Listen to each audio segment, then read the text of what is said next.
अस्सलामुअलैकुम, welcome to cricket का सुल्तान। World cup में आज 2 मैच खेले गए।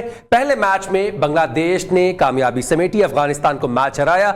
और अगर दूसरे मैच की बात करें तो दूसरे मैच में बहुत सारे रिकॉर्ड्स बने और बहुत सारे रिकॉर्ड्स टूटे भी। 3 सेंचुरीज बनी, 428 रन का पहाड़ जैसा टोटल खड़ा कर दिया गया। एग्जैक्टली एक नई तारीख जो है वो रकम की गई है। और फैजाना से हमने बिल्कुल ठीक कहा कि यहाँ पर आज एक तारीख रखनी हुई है, एक के बाद एक बेहतरीन अगर एतबार से देखा जाए तो यहाँ पर क्रिकेट देखने वालों के लिए आज का दिन बड़ा ही शानदार था। Full on entertainment exactly. ODI की अगर आप हिस्ट्री उठाकर देखें तो अभी तक का जो रन रेट है वो सबसे ज्यादा है।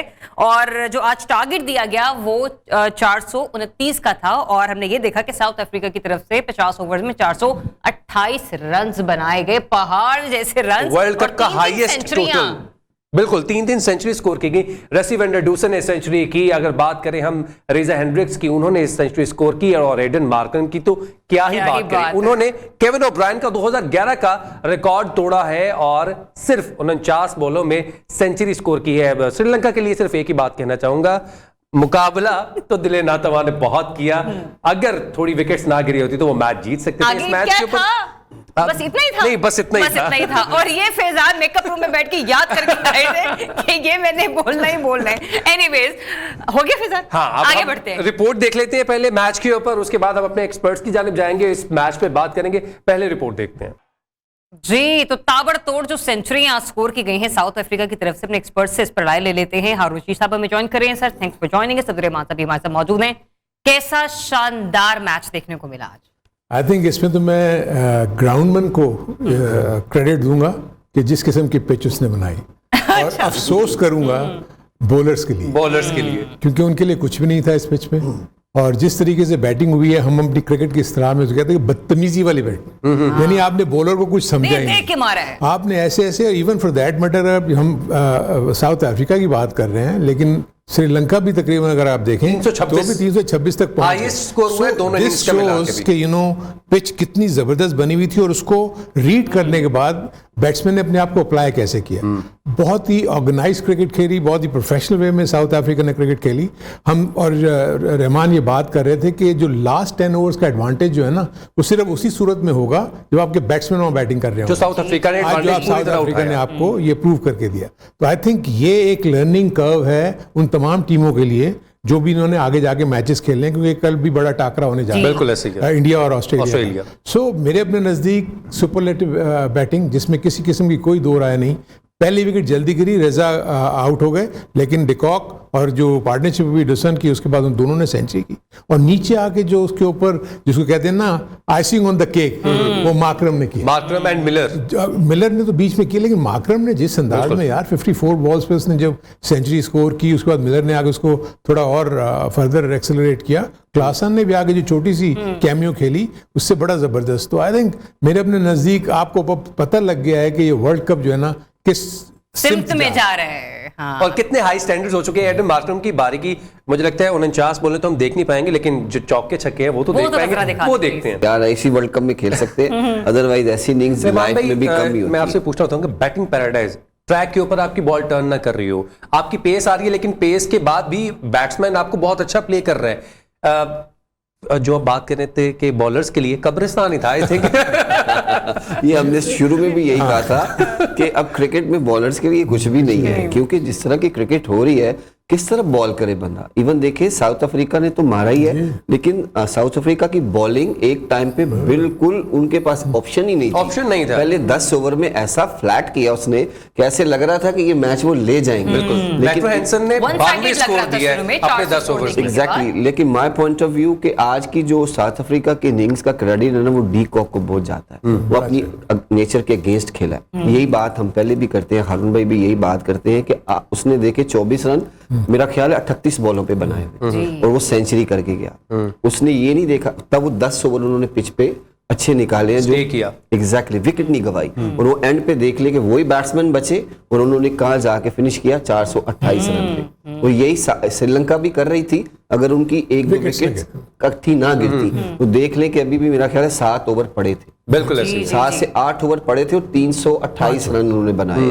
दैट मींस कि अभी भी वो 400 को टच कर सकते थे। 31 बॉल्स रह गई थी। एग्जैक्टली और 100 ओवर में आप देखें कि 900 850 रन बन जाए तो क्या ये बुक पे हम खेलते थे बचपन में, किताब को नीचे आ गया 8 आ गया तो ये वैसी क्रिकेट हो रही है। अरुण साहब, अभी जो अब्दुर्रहमान बात कर रहे हैं और जैसे फैजान ने भी एक हवाला दी ना बॉलर्स के लिए कब्रिस्तान का समा, तो ये जो हमारे बॉलर्स हैं ये सोच के तो मुझे शाहीन याद आ रहे हैं, हसन अली याद आ रहे हैं, हारिस रऊफ याद आ रहे हैं। हमारी भी स्ट्रेटेजी क्या होनी चाहिए आगे चल के? देखिए ये डिपेंड करता है क्योंकि आपकी सिचुएशन कभी जब ऐसी डेवलप हो जाती है ना, ये अगर अर्ली स्टेजेस पे, हालांकि विकेट तो मिल गई थी श्रीलंका को, उन्होंने शायद इसीलिए टॉस जीत के इनको बैटिंग करवाई थी कि हम अर्ली स्टेजेस में विकेट्स ले लेंगे।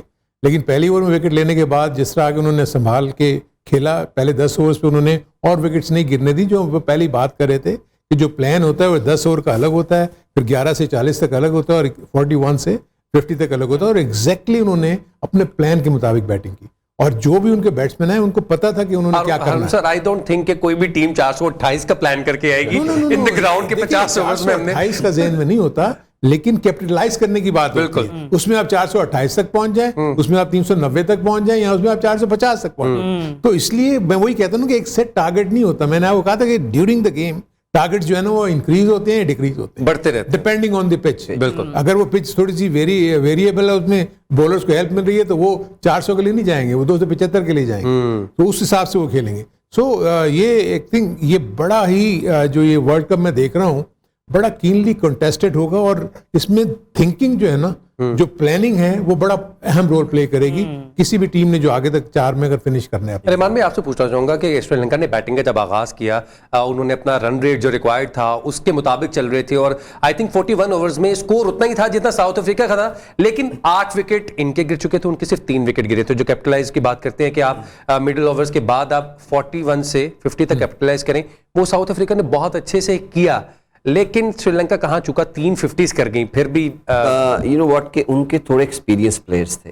ये यंग प्लेयर और एक्सपीरियंस प्लेयर का फर्क है कि वो अभी इसमें कुछ डेब्यूज भी थे श्रीलंका की टीम में। सारी यंग टीम है, किसी के 20 मैच हैं, किसी के 22 ऐसे हैं।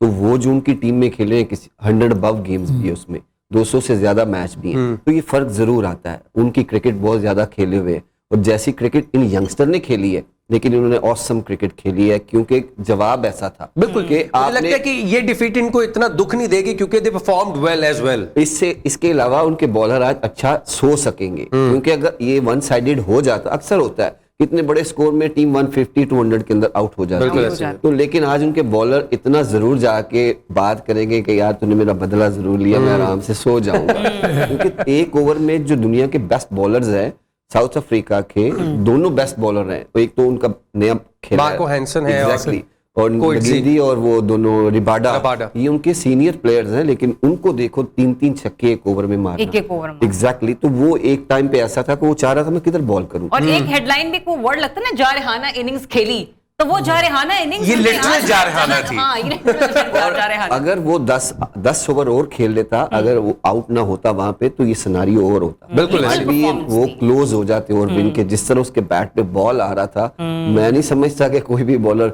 लेकिन उस पे आके इनका मोमेंटम तोड़ा उसने। राज जो स्पिनर है, लेफ्ट आर्म स्पिनर, एग्जैक्टली, उसने आके थोड़ी वेरिएशन को चेंज किया। पहले पेस अटैक से बॉलिंग हो रही थी, फिर जब वो आया, पेस अटैक की भी बहुत धुलाई हुई। एग्जैक्टली, जब वो आया तो उसने मोमेंटम को थोड़ा सा स्लो किया, पेस हुई, देन आपको 1-2 ओवर में फिर विकेट मिल गई। तो ये बड़ा फर्क पड़ता है कि जब कैप्टनसी होती है, क्विकली डिसीजन होते हैं किस मौके पे किसको लाया जाए। तो आखिरी ओवर जो उसने वेरी फर्स्ट ओवर किया था, उससे बहुत फर्क पड़ता है, पेस वेरी हो जाती है। सही। अच्छा, ये इन मैचेस के हवाले से तो हमने बात की जिसमें हमें जारहाना इनिंग्स खेलने को मिली, लेकिन एक मैच आज का ऐसा भी था जो समझ नहीं आ रहा था कि कोशिश तो बहुत की जा रही है, लेकिन ये चल क्या रहा है। वो जो आपकी बात है ना कि मैच पूरा गुजर जाता है, लेकिन फिर भी पिच की समझ नहीं आती है। अफगानिस्तान और बांग्लादेश के दरमियान जनाब जो मैच हुआ, उसमें अफगानिस्तान को जो कुछ सामना करना पड़ा, अरुण साहब हम कह सकते हैं कि ना फील्डिंग चली, ना बॉलिंग चली, ना बैटिंग चली। वो भी आई थिंक बैटिंग के लिए पिच बुरी नहीं थी। जैसे हम पहले कह रहे थे, अभी जो इनकी इनएक्सपीरियंसनेस की बात कर रहे थे श्रीलंका की यंग टीम थी, जो हम अफगानिस्तान के लिए भी पहले ही बात कर चुके हैं कि वो बहुत ज्यादा हद तक T20 के मोड में ही रहते हैं। बिल्कुल ऐसे ही है। सो उनको वो 50 ओवर्स की क्रिकेट का भी इतना आइडिया नहीं होगा हमने किस तरीके से पेस करनी है अपनी इनिंग्स को, जब उनके जो बैटर्स